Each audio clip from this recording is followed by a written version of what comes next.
SC ST ఉపవర్గీకరణకు supreme court అనుకూలంగా తీర్పు ఇవ్వడం మందకృష్ణ మాదిగ హర్షం వ్యక్తం చేశారు. సుప్రీం తీర్పుతో తమ 30 ఏళ్ల పోరాటం ఫలించిందన్న ఆయన ఇక వర్గీకరణ ప్రక్రియ చేసేంత వరకు తెలుగు రాష్ట్రాల్లో ఎటువంటి నోటిఫికేషన్లు విడుదల చేయరాదన్నారు. వర్గీకరణకు సంబంధించి మార్గదర్శకాలు విడుదలైన తర్వాత మాత్రమే రిక్రూట్మెంట్లు చేపట్టాలన్నారు. 30 సంవత్సరాల నుంచి పోరాటం చేస్తున్నది వర్గీకరణ కోసం.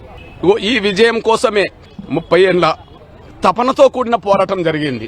ఒక జాతికి జరిగిన అన్యాయాన్ని సరిదిద్దడం కోసం జరిగిన పోరాటంలో, జాతిని గెలిపించడం కోసం జరిగిన పోరాటంలో ఎంతో మంది ఎంఆర్పీఎస్ నేతలు తమ ప్రాణాలను కోల్పోయారు. వారికి ఈనాటి విజయాన్ని అంకితమిస్తున్నాం.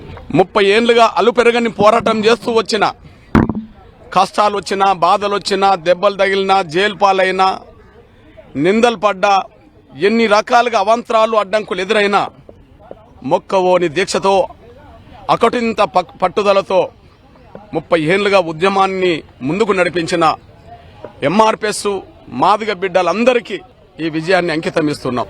ఈ ప్రక్రియ ముందుకు నడిపించే ప్రయత్నంలో కేంద్ర ప్రభుత్వానికి సంబంధించిన గౌరవ ప్రధానమంత్రి గౌరవ నరేంద్ర మోడీ గారు కూడా చొరవ తీసుకున్నాడు.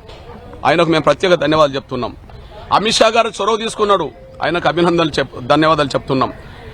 అదే సమయంలో గతంలో ఈ ప్రక్రియను ముందుకు నడిపించే ప్రయత్నంలో పెద్దలు వెంకయ్య నాయుడు గారు చొరవ తీసుకున్నాడు, ఆయనకు మేము ధన్యవాదాలు చెప్తున్నాం.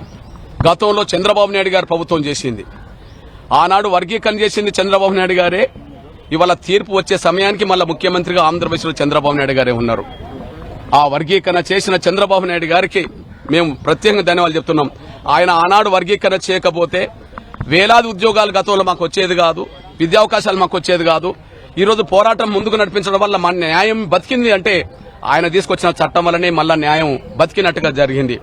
ఇక వర్గీకరణ ప్రక్రియకు సంబంధించిన అన్ని చర్యలు చేసేంత వరకు ఖచ్చితంగా ఆంధ్రప్రదేశ్లో గానీ లేదా తెలంగాణలో గానీ ఎక్కడ గానీ ఉద్యోగ నియామకాలు వెంటనే చేపట్టరాదని, ఖచ్చితంగా వర్గీకరణకు సంబంధిత జీవోలు వచ్చిన తర్వాత మాత్రమే, మార్గనిర్దేశక సూత్రాలు వచ్చిన తర్వాత మాత్రమే నోటిఫికేషన్లు అనేది జారీ చేయాలని చెప్పి నేను విజ్ఞప్తి చేస్తున్నాను. 30 ఏళ్ల పోరాటం అన్యాయం జరిగిందనేది న్యాయ వ్యవస్థ కూడా అంగీకరించింది కనుక మళ్ళీ వర్గీకరణ ప్రక్రియను వెంటనే అమలు చేయకపోతే మన న్యాయాన్ని మళ్ళీ అమలు చేసినట్టు కాకుండా పోతుంది, మళ్ళీ మాకు అన్యాయం జరుగుతుంది. కాబట్టి నోటిఫికేషన్లు కూడా అవసరం కూడా వెనుకకు తీసుకొని మళ్ళీ రీనోటిఫికేషన్లు కూడా ఇచ్చి వర్గీకరణ ద్వారానే రీనోటిఫికేషన్ ఇవ్వాలని చెప్పి నేను అప్పీల్ చేస్తున్నాను.